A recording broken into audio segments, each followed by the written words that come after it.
There are two common words used in code in Excel, and they are the terms scope and survival. Scope and survival is with reference to variables and can be with reference to constants. But let's focus on variables for now.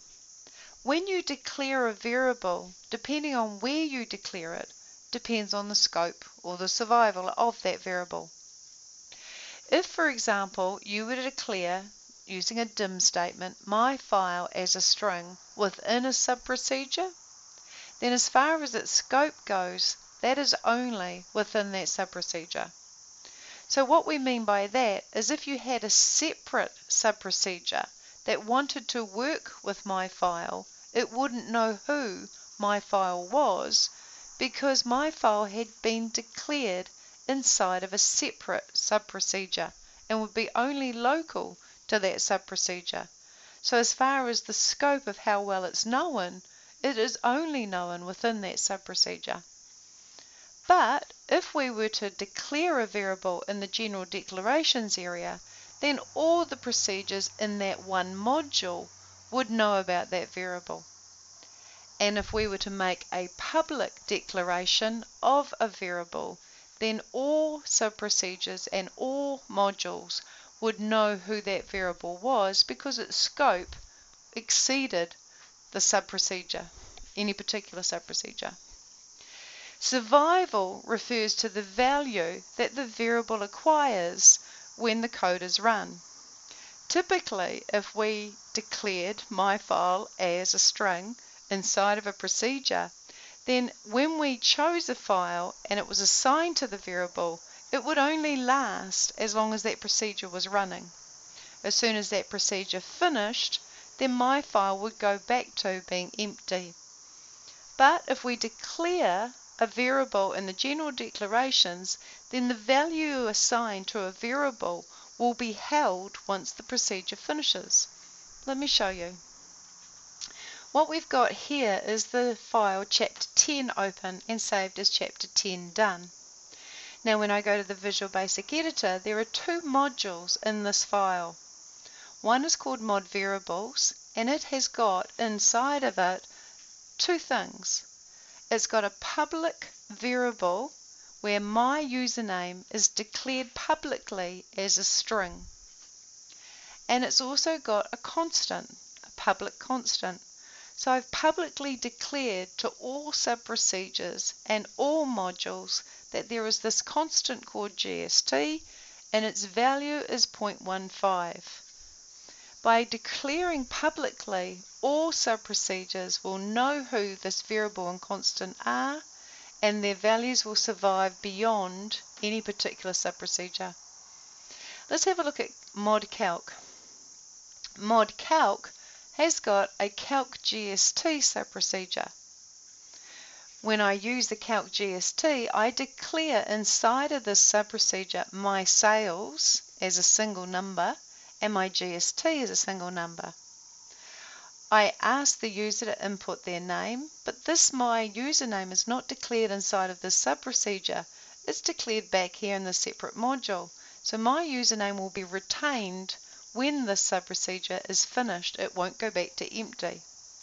My sales, I ask them to input, but this will only be retained while this sub-procedure runs, and so too with my GST. Let's run or press F8. If I press F8 and I rest on my sales, that's 0. I rest on my GST, that's 0. I rest on my username, that's empty, and I rest on my sales here and my GST here, and that's what they're worth at the moment. When I press F8 again and F8 again, and I actually enter my username, so I enter my username as Cathi, without the caps lock, and OK, my username is now equal to Cathi, not double quote, but my sales are still 0 and my GST is still 0. When I press F8 and I enter my sales, and I click OK, my sales is now 100,000, my username is Cathi, and my GST is still 0. As soon as I press F8, it'll calculate the GST. So now my GST is 15,000, my sales are 100,000, and my username is Cathi, and my GST is 0.15. So I press F8. What you will find is that my sales and my GST will have gone back to 0, but my username and my GST, or my username and GST, will have retained their values. Let's just test this. So now I click on this sub-procedure and press F8. Immediately it says, "Hi Cathi," so it's retained my username. We have put values in the sheet, so I click OK. And there's my username there.